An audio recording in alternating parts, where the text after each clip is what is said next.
Hey, welcome to Mooney Reads. My name is Beck and it is Read-O-Rama, so I will be vlogging.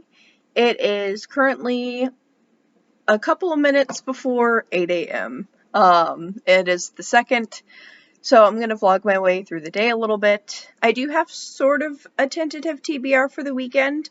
I'm mostly going to be going off of what is on my Latinx book bingo TBR, but specifically Ari and Dante discover the secrets of the universe and the undocumented Americans. Between these two, all of the prompts are filled.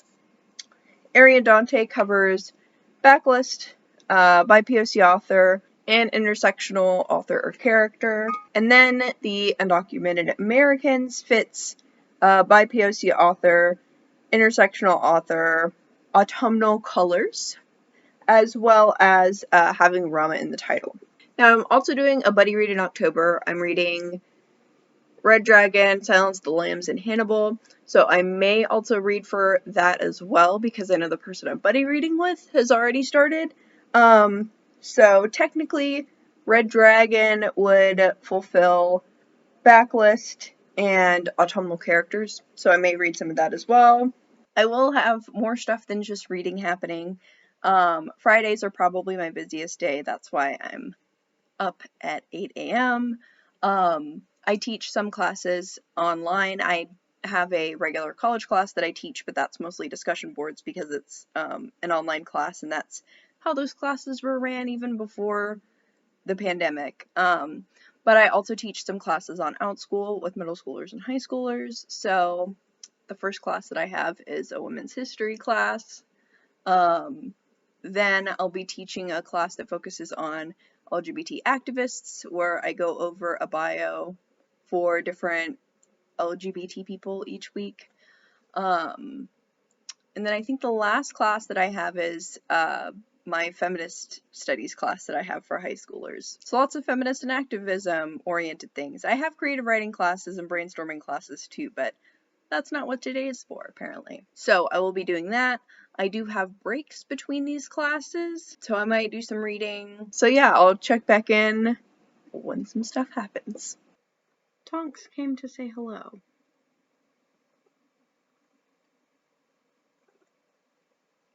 It is a little bit past noon. I finished my first 3 classes.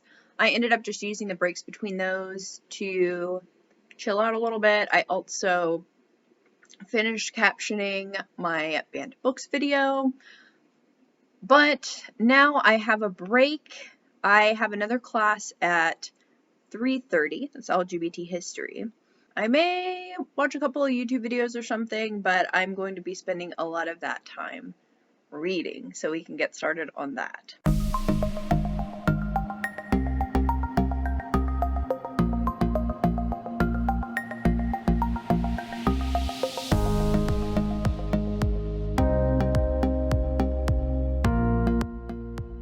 Alright, so I've got about 15 minutes before my class starts at 3:30, and I read a little over half of this. And I've got a lot of feelings. First off, I love the writing style. It's very... I don't know exactly how I would describe it, but there's so much meaning packed in a whole lot of this. Like, there are some one-liners. It's not just that they're really good, although there are definitely some great quotes. I've been highlighting some stuff. But there's so much meaning packed into it, and it's not always a kind of meaning that you can understand right away or even understand at all. But with the way that certain things are written, even the little details just feel so important. And I really love that. I guess it's just really emotionally layered. And the characters of Ari and Dante, I feel like I relate to different parts of each of the characters. I think there's a lot more about Ari that I can kind of identify with, and I think it's similar to how I feel about Mark from Rent and begrudgingly feel about Evan from Dear Evan Hansen. I think the feeling of being so dissociated and feeling like you don't really fit, waving through a window, if you will, I kind of connect to that. And then there are parts of Dante that I don't really think that I identify with it the same way that I feel for Ari, but I guess I really love them, and I really wish that I had more of some of those attributes. He's very warm, and all of his, like, interests with, like, books and things like that, of course, I really like. In general, the dynamic between Ari and Dante is really interesting, especially because it's not exactly like a traditional love story. I went in knowing and expecting a love story. I had the assumption that it was going to be more heavy-handed because that's just how a lot of books are, but it's not, and I really love that. Despite the fact that nobody's saying anything, you can still feel it, and I think that especially the writing style lends itself to that. And it really makes sense, especially considering Ari's character. I don't know if it's Ari or Ari. Aristotle. Ari. I guess it's Ari. Now, something that I noticed that I haven't heard anyone talk about, granted, I haven't looked a ton at what people are saying about this. I've mostly just heard people, like, recommend it. But there are so many trans vibes from Ari. Like, the way that he talks about certain things. Like, he mentions not fitting in with certain people, and part of that's the loner thing, but some of the way that he talks about it gave me some feelings. And the way that he talked about relating to his body in, like, passing comments, and then especially there was one point where he was looking through journals and stuff like that, and the way that he talks about going through puberty, comments that he makes about, like, not being a boy, and I get that a lot of it could be, like, fear of growing up. Totally understand that. But I have a hard time reading him as totally cis. Like, he seems very, very non-binary to me, and that could also be me projecting. Especially because I think that, like, part of it is that specific textual stuff, and then part of it is also the kind of dissociated feelings. And part of that's because my own personal experience with gender and gender feelings was all very caught up in, kind of dissociation and feeling, like, separated from my body, while also dealing with, like, the separation from other people, which not all of that was gender related. Some of it might have been queer, though, but we're not here in this vlog to unpack all of my baggage. Basically, Ari just doesn't totally seem cis, and I'm surprised that I haven't heard anyone else say anything about it. Granted, I've also, I haven't been on the book internet for that long, and this has been out for a while, so I'm sure that there was a period of time where more people were talking about it, especially considering how, like, this seems to just be, like, one that everybody has read. I don't know, it's a very interesting book, and the plot has gone to places that I was not expecting, and I thought that considering the situation that the character was in, I felt that a lot of how he reacted to it was very realistic, both considering his character and actually considering the situation, because I think when a lot of people, especially people who haven't been in similar situations, write about it, they're less likely to talk about a lot of conflicting emotions. There are a lot of other ideas that I could talk about, but I'll stop it there. I'm having a really great time, and I would not be surprised if I finished this by the end of the day, to be honest, which is wild because last month I had a really hard time finishing stuff, and I'm just flying through this. But I'm going to go so I can teach my class, and I'll probably do some things afterwards. We'll see what ends up happening. It's 10 o'clock. I spent some time watching YouTube videos and talking to a friend, and then I finished Ari and Dante.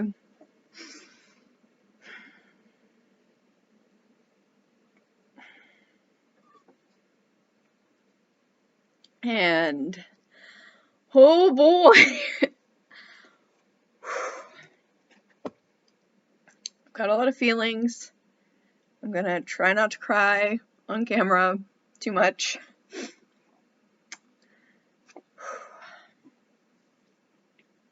I want to talk a little bit about a couple of things, and I'm gonna try not to say like details, but it's stuff that some people might consider spoilers. And honestly, I went into this book without any real expectations, so if you haven't read it and you're the kind of person who wants to go into stuff without really knowing, there will be a timestamp that you can go to, so that you can skip this. I'll try this again without crying. So, I'm gonna cover a few of the plot lines. In general, I think there were a lot of interesting choices with the plot. This book was not what I expected. Going with kind of what happens in the second half of the book, I think that the plotline with the aunt was interesting. And having that amidst all of the other conversations about different sorts of grief, especially with his brother, I think was a good choice. It also added to some things with like the conversation of him growing up, especially since he knew her as a kid. But looking at the bit with his brother, there was a lot that was interesting there as well. I think that they definitely served as foils, and that was an interesting choice, especially considering some of the details of why his brother was in jail. Everything about the writing in general was so subtle, yet heavy at the same time. Like, every line had a meaning, but it wasn't very direct in its meaning. And I think that's really representative of Aerie in general. And the way that the relationship between the two of them grew is just beautiful and subtle. I just think I relate a little bit too much to Aerie. Having a hard time talking to the people I'm closest to, having so many bottled emotions. I think the main difference between the two of us would be that his primary emotion is anger and it actually comes out. Like, that's the thing that kind of kept coming out, whereas that's the emotion that I tend to bottle down the most. And it's taken a lot of time for me to be able to express anger. I also really relate to the kind of relationship that he had with Dante. There are a lot of differences, obviously, and like the whole plot is definitely not something that I can relate to. But the nature of the relationship, the slow build, and sort of the ways that you convince yourself that you're not in love with the person that you're most obviously in love with, like, that shit's too real life. I knew this book was going to be emotional. I assumed it was going to be sad, but I didn't think that it was going to, like, peer into my soul. While all of the events aren't necessarily 100% relatable, the stuff that is relatable and Aerie's character is, like, too much. But it was a beautiful book. Beautiful book. Beautifully written. The plot was just so well put together in a way that I wouldn't have expected. Like, it's not some sort of thriller or adventure or something that has, you know, whatever, something like that. But for what it is and what it was trying to say, it was just put together so perfectly. I may read some more tonight of something else. I don't know if I'll start Red Dragon. I probably won't start The Undocumented Americans right this second, because I know it's going to be heavy. I might even read a little bit of Genderqueer, which is a book that I started last month, and it's an anthology, so I'd be able to maybe just read one or two pieces. We'll see what happens. I'll check back in, hopefully less emotionally distraught. I was looking on Goodreads because I was posting my review, and there is going to be an Aerie and Dante sequel. I think it comes out next year. I don't see a date. Why is there no date anywhere? I only see 2021. When in 2021? On one hand, I would very much like to read this book, but on the other hand, the other one just emotionally wrecked me because it read parts of me. I don't know if I'm ready. On one hand, I want the book immediately, and on the other hand, I feel like I'm not even sure a year will emotionally prepare me. It is 9 o'clock on Saturday. I did not read any more last night because I was just reeling from Arian Dante. So the plan for today is that I'm going to work, and I'm not going to end up reading any there. I do have a 15-minute break, but I'm not going to, shove in any reading there. After that, I'll probably be playing D&D, unless other people's schedules change, because we're still figuring stuff out. I play D&D online, actually, with a few other booktubers. It's a lot of fun. But after that, I'll probably end up reading. I also need to, clean parts of my house, but that's, a constant need. So hopefully everything goes fine. I kind of wish that I could keep a closer eye on my cat. My cat, Remy, who is not the one that you see in an occasional video. I'll put in some pictures or footage or something of her. She was pretty sick yesterday, which sort of concerns me. Somehow they got into some peanuts, which, from my understanding, they aren't poisonous to cats, but they also aren't great for them, and she kind of ate a lot of them from the looks of it. But I think she got all of them out of her system. It kind of concerns me a little bit because I hope she doesn't continue to be sick because she has meds that she has to take. She has seizure meds and thyroid meds, and she needs to keep those down if we don't want her to have seizures or thyroid problems. I'm also hoping that eating those peanuts didn't mess up anything else, because she only eats special food because she gets bladder crystals otherwise. But I'm hoping that she'll be fine. So, kind of surprised that she ended up eating any of the peanuts, because usually she doesn't understand people food. But I guess there's a first time for everything, unfortunately. So, that's some of the other drama that I was dealing with last night while not reading. I will check back in eventually.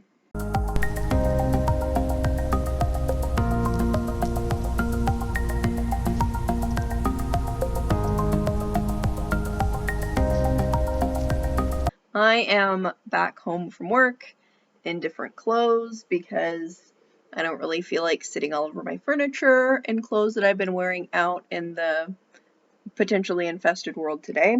I actually did get some reading done. I read the first chapter of Red Dragon, which is pretty short, only 8 pages, but I think that's fairly good for my 15-minute break where I also talked to some people. I don't really have that many thoughts at the moment because it's literally just 8 pages. This definitely isn't something that I'm used to reading. I haven't really read a lot of thrillers, at least not in the past while. I've read some Stephen King in middle school and high school. So this will be interesting to get into. I don't know a whole lot about Hannibal. I read part of The Silence of the Lambs in high school. And I've seen the movie, but I also think that I haven't seen that probably since high school either. So, I didn't really know what to expect with this. I know who Will Graham is, literally just because I follow people who are in the Hannibal fandom, and have followed people who are in the Hannibal fandom before.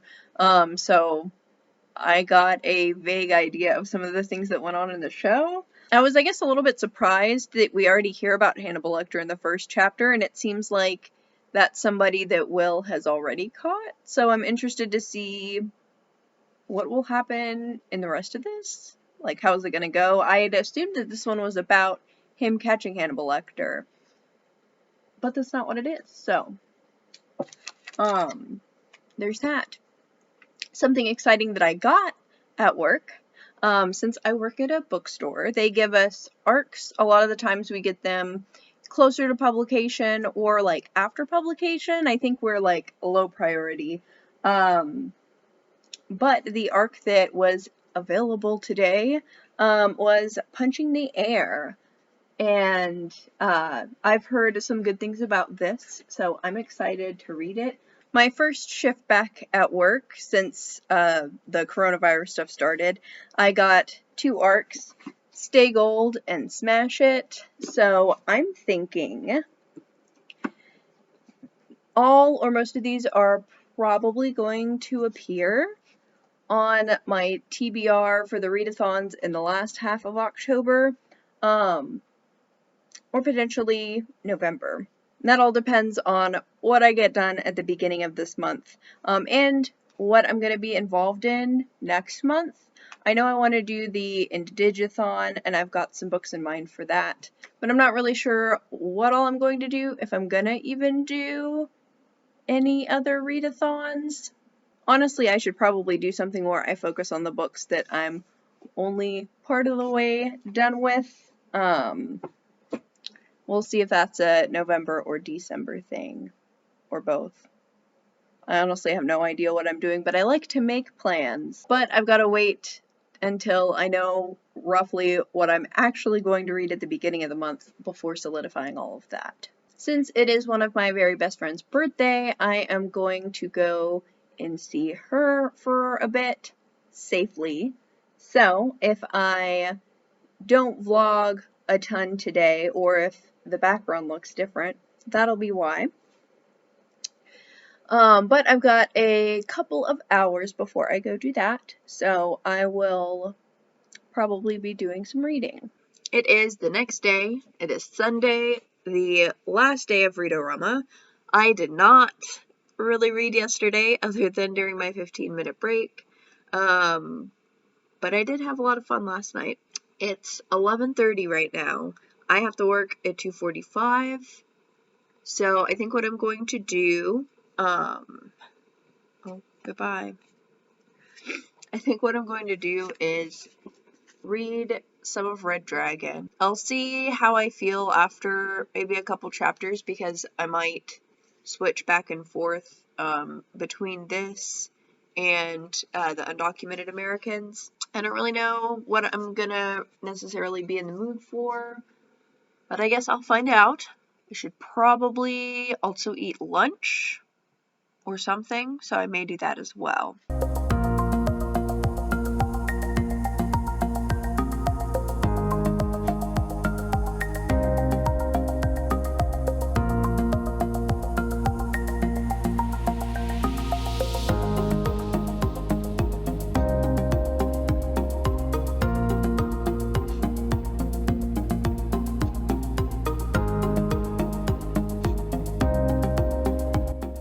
I've got about 30 minutes before I have to leave for work, so I thought that I would wrap up. So I read one section out of each of my books. I didn't get to read more because I had to cook and also watch some YouTube videos. So to summarize, I feel like Red Dragon is kind of slower paced than I would like it to be. That's kind of what I'm getting so far. I think that once I get into the flow of it, I'll like it a bit better, though. It's just not necessarily what I'm used to. But with the Undocumented Americans, I was really impressed. Just from the introduction, I think that I'm really going to like this. Just in the way that she's going about it, like the angle. Of course, the whole idea of creative nonfiction is interesting, but even as, you know, she's situating herself in, like, the interviews that she's done, like, she talks about her experiences with it and why she feels like she needs to tell the story, and I think that's really important. That's the kind of nonfiction that I like to see, because this whole idea of detaching from whatever it is you're studying or whatever it is you're talking about in order to be more legitimate, I think is a lot of bullshit, especially when we're talking about social issues, because even if you act detached, you're still a part of society. You are Like, even if you're not a part of the society that you're talking about, you are still a part of a society, and that's going to color your opinion on it, how you report on it, etc., etc. So just in a few of the principles that I can get from the way that she's going about writing the story, I think I'm going to really love this. So I think any other reading that I'm going to do today, I may focus more on the undocumented Americans. That's not to say that I'm not going to be reading Red Dragon, because I am, but I just think that this pulled me in a little bit more, so this is just the one that I'm going to read first. So I am back from work. I'm quite tired, but I still do want to read some. I was able to read a little bit on my 15-minute break. Not really a whole lot. It was only like a couple of pages. But I do want to go ahead and read some now. I'm probably not going to finish the whole book in just tonight. It's almost 9 o'clock. But I am going to read some and then wrap up my thoughts on where I'm at in the book. So it is now Monday the 5th, so Read-O-Rama is technically over, but I still wanted to catch y'all up on what happened, because I did get to read a little bit more of the Undocumented Americans. I took the book jacket off because I had it in my bag. I got to page 27, which is not very much, especially if I was going to sit up reading it the whole night. However, my night did not go as planned. I talked about Remy. She was not feeling very good. And last night she was still not feeling good. She was still not eating. Her mouth looked really weird. So I took her to the vet and sat for like 3 hours in the parking lot of the vet's office. Worried about Remy. But she ended up having to stay in the hospital overnight. They're actually going to keep her an extra night. They did a bunch of tests and have her on IV fluids. She has appendicitis. And when the vet called, it didn't sound like they had to take it out. So maybe it's something that is going to be mitigated with medicine, but they're going to keep her for a little bit and watch her.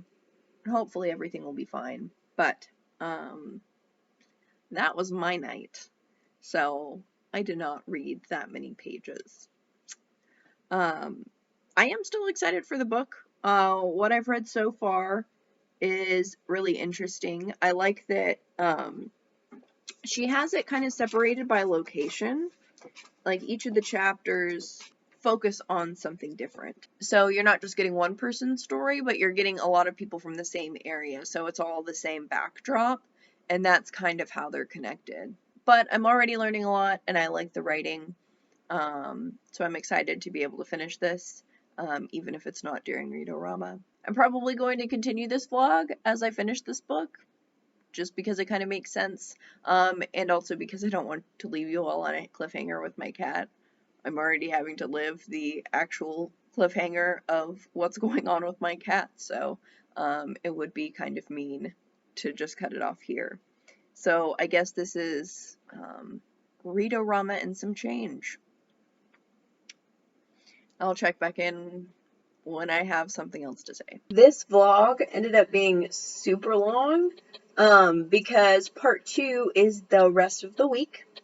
So I'm going to stop it here, and part 2 is going to be posted immediately afterwards. So you can go watch that if you're interested in what's going on with Remy, and if you're interested in my reading for the rest of that week.